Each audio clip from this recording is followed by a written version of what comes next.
Well, I'm probably biased because I'm a mathematician, and in fact, a pure mathematician, a very pure mathematician. And my belief is that Boole's most famous discovery was the notion of what constitutes pure mathematics.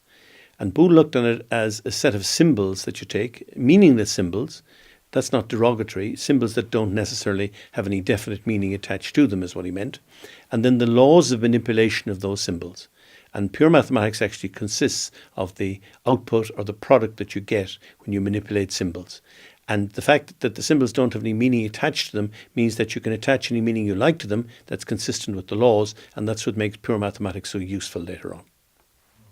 Well, of course, his most famous discovery is the fact that logic is a branch of mathematics, or some logicians would say mathematics is a branch of logic, but the notion that you can take logical statements, turn them into mathematical symbols and then manipulate them in a mathematical way. That was a huge discovery. And of course, that was one of the steps that led to computing, electronics, and the digital technology. That once they're turned into meaningless symbols, you then don't have to interpret them, you can manipulate them and use them.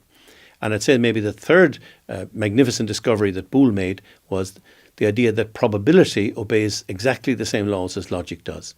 And he discovered this between 1847, his first book, and his second book, which 1854, which was written in Cork, that probability obeys exactly the same rules as logic does. And this was a major discovery for which he gets very little credit.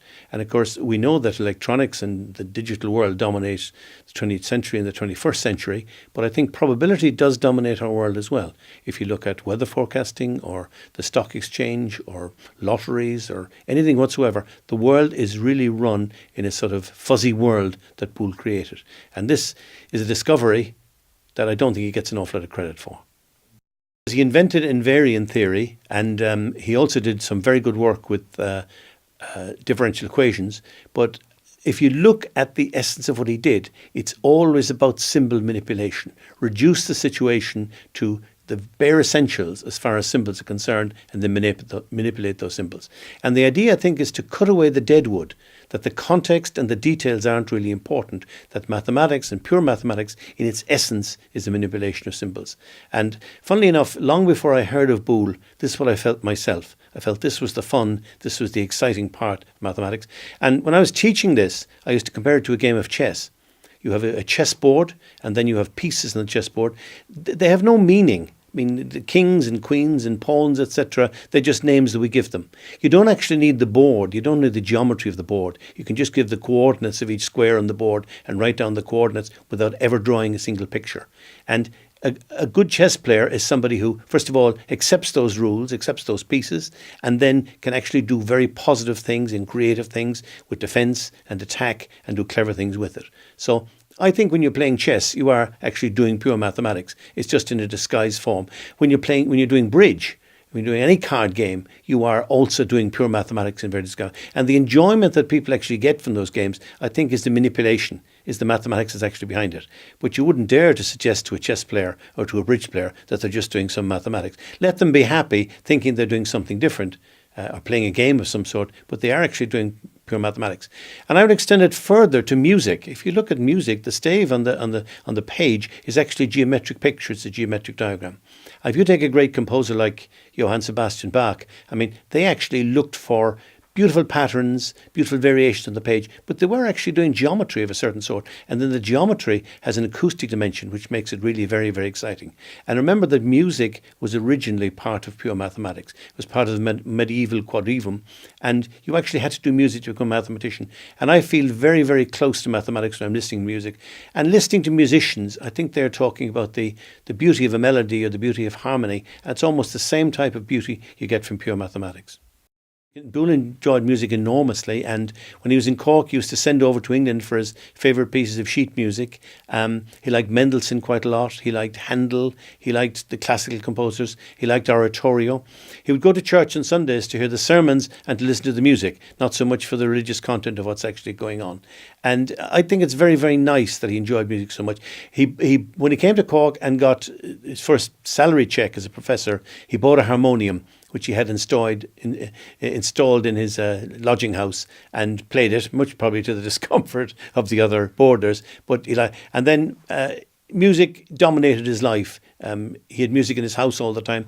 And one wonders what he would have thought of electronic music or the electronic reproduction of music. I think he would have been delighted that you could reduce music to ones and zeros and that you actually play it and enjoy it, as is done now worldwide. I think Boole would have been flattered by the amount of attention he'd have got, but he wasn't an attention seeker. He would try to say, no, look, I just sort of wrote the stuff down. I had one or two very simple ideas. He'd have looked back to people like Aristotle and Bacon and Leibniz and Pascal and said, you know, all the ideas were there in their work. And of course they were, but nobody noticed them, extracted them, wrote them down. And the confidence that Boole had in his own ideas is rather astonishing, because he was self-educated from a poor background, didn't really have the help of anybody else. He had enormous confidence in the correctness of his own ideas and would contradict and correct people much more famous and much more eminent than he was with tremendous confidence, I think. I find that quite extraordinary. Even when he was quite young, even when he was only 21, he was prepared to challenge the accepted canons of the day and the accepted professors of the day and come up with his own ideas and say, right, this is correct. Now that takes some doing, I think. And yet he was not an arrogant man, but he was arrogant in a good sense as far as his mathematics and his ideas were concerned. He was probably more motivated by ethics than he was by religion, right behaviour. And he was very socially conscious. You must look after your fellow man, especially your fellow man who is either poor or ignorant or destitute or whatever. So I think religion was a big motivating factor in his life. And I think his notion that he wanted to explain the workings of the human mind was a tribute to the creator of the human mind. My belief is that he regarded the human mind as the most complicated piece of matter in the universe. Well, Boole had 5 daughters, and they were all remarkable in their own right. At least 3 of them went on to become world famous. Alicia was his 3rd daughter, and she was a mathematician. Again, self-educated. She wouldn't have had formal schooling. And it's a complicated story because her brother-in-law, Charles Hinton, was the person who wrote the book on Flatland and the fourth dimension.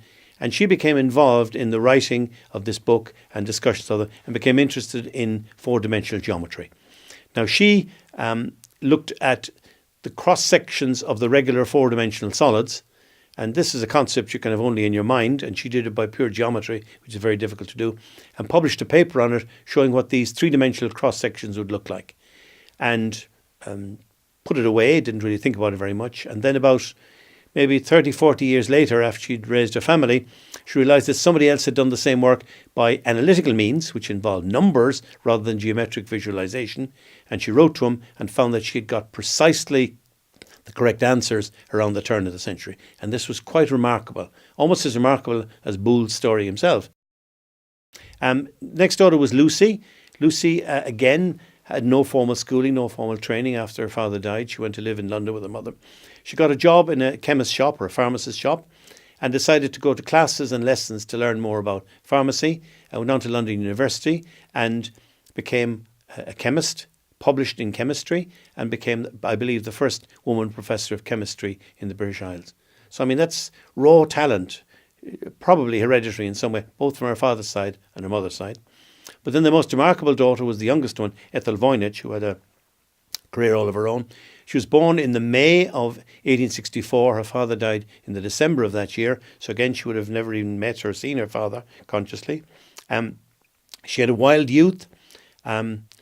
She dressed in black for the mourning the state of the world, which is quite a romantic thing to do. She went to Russia. She had all sorts of adventures there. And then she came back and she wrote a book called The Gadfly. And The Gadfly is a bestseller worldwide in 30, 40 different languages. So, and she wrote several other books as well. She married Wilfrid Voynich, after whom the Voynich manuscript is called, the most famous piece of cryptography that the world has ever known that nobody has still yet solved. So tremendous adventures there. And I think the other 2 daughters as well, Margaret and Mary, I mean, they weren't terribly famous in themselves, but their descendants were famous as well. So Geoffrey Taylor was the son of one of them, and he was one of the world's most famous mathematical physicists. Geoffrey Hinton is descended from. The next couple of generations of the Boole family were almost as famous as their grandfather, George Boole. So whether you believe that talent or genius are hereditary, well, there's good evidence there to see that it certainly was in this case. But the electronic revolution and the digital revolution now seem so obvious and so inevitable that I think it's probable somebody else would have actually done it. But Boole did it, and Boole did it at the particular time that he did. And remember that the work he did in logic lay there for about 90 years until Claude Shannon came along. And the way in which Shannon actually came along to it is quite extraordinary, because MIT had this policy that engineers had to do an art subject. And Shannon probably looked at French and German and thought that's a bit heavy, and then looked at philosophy and thought, yeah, that looks interesting. And during the philosophy course at MIT for engineers, there was a course in logic, a module in logic, and as he was doing the module in logic and probably doing it very carefully and very conscientiously, it suddenly struck him, hey, this algebra is exactly the stuff I need for switching circuits. And then he wrote his MSc thesis on that particular topic, and that looked like an innocent event, but that was the big breakthrough that brought Boole's work to public attention and really, in a sense, started the whole digital revolution. Well, let me tell you the story of my interest in Professor James Moriarty and his link with George Boole. I got a telephone call from the Cork Examiner one morning saying there was an article in the New Scientist magazine by Dr. John Bowers of Leeds University, and that he claimed, he didn't claim it directly, but he claimed there was a link between James Moriarty, the arch-villain of Sherlock Holmes, and George Boole.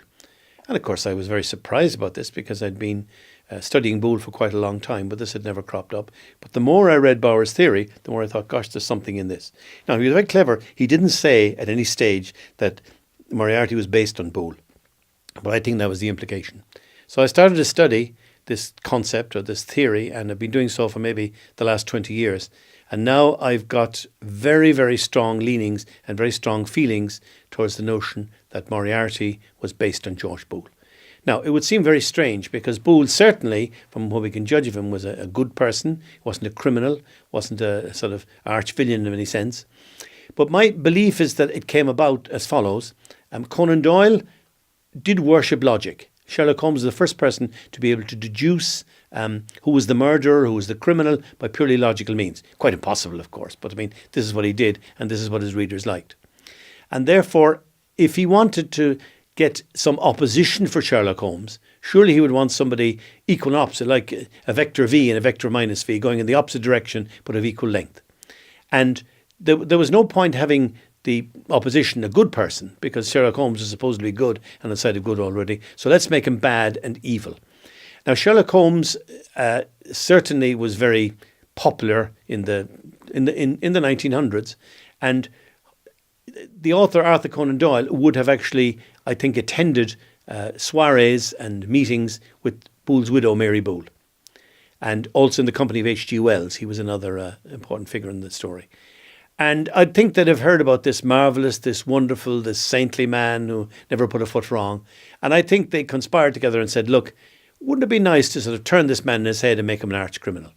And remember, James Moriarty was a mathematician, taught in a small provincial university, wrote several papers like The Dynamics of an Asteroid and a paper on the binomial theorem and all things. And I've been able to relate all the mathematical works of Moriarty with works of George Boole.